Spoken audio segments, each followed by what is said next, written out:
Sir, अभी जिस प्रकार से चर्चा जो चल रही है सामाजिक सुधार को लेकर के, इससे पहले जो किए गए जितने भी कार्यों को लेकर के आप तमाम अपने कार्यकर्ताओं के बीच जा रहे हैं, ऐसे में जिस समाज से आप आते हैं, इस समाज के लोगों के लिए इस मुजफ्फरपुर के 11 विधानसभा क्षेत्रों में कहीं से भी महागठबंधन की ओर से कोई टिकट नहीं अभी तक दिया गया।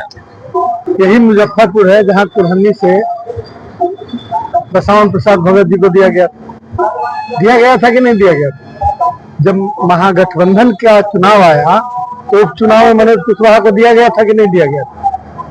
ये सवाल सिर्फ एक जिला की परिधि के अंदर का मामला नहीं, ये पूरे बिहार का मामला है। और बिहार में आबादी के हिसाब से हमारी पार्टी इस बात का पूरा ध्यान रखती है कि आबादी के हिसाब से, सक्रियता के हिसाब से समाज को टिकट दिया जाता है। सबसे पहले राष्ट्रीय जनता दल ने पूरे बिहार में सबसे अधिक टिकट हमारे समाज को दिया। और क्या क्या दिया था इस बात का प्रचार कम है, जो नहीं दिया था उसी का प्रचार लोग ज्यादा करते हैं। इसलिए हम अपने लोगों को ये समझाने की कोशिश कर रहे हैं कि क्या भविष्य में, क्या भूत में, पहले पास्ट में पहले क्या क्या मिला और आगे क्या क्या मिलने की संभावना है। अच्छा, इस बार क्या उम्मीद किया जाए इन 11 विधानसभा में? इस बार उम्मीद इस तरह से नहीं किया जा सकता है।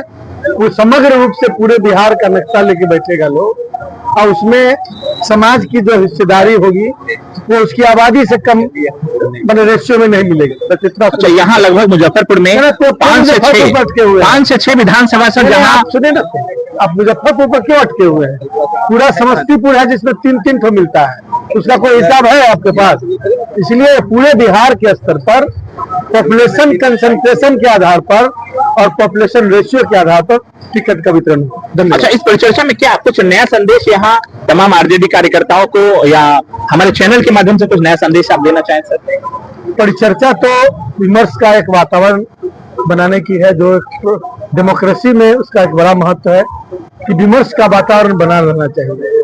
हमारे पार्टी के सिद्धांत, हमारी पार्टी के जो मूल भावनाएं हैं, उनको नए जनरेशन तक ठीक से पहुंच जाए, यही उद्देश्य है इस परिचर्चा। इससे पहले भी राम मनोहर लोहिया जी, तमाम लोगों ने जो पिछड़ों की आवाज उठाए थे, क्या लग रहा है 90 के दशक से अभी तक कितना बदलाव हुआ है?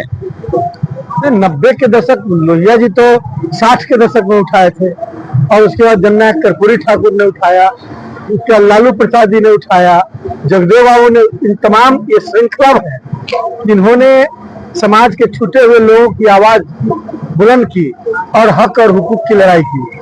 और उसी का यह सिलसिला है। राष्ट्रीय जनता दल आज भी उस अपने सिद्धांतों पर कायम है, लालू प्रसाद जी और तेजस्वी प्रसाद जी के नेतृत्व में।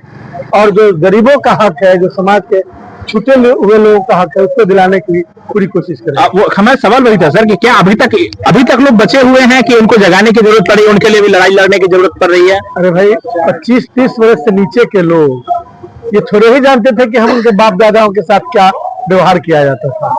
यह बात तो इतिहास है और उसको बताने की जरूरत है। और समाज का जो अंतिम पंक्ति का व्यक्ति है, उसको अपने हक और हुकूक का एहसास कराने की जरूरत है। उसी के लिए हम लोग, इसी के लिए भी परिचर्चा चल रही है। बहुत बहुत धन्यवाद सर आपका। हमारे साथ आलोक मेहता जी, और चूंकि पूर्व मंत्री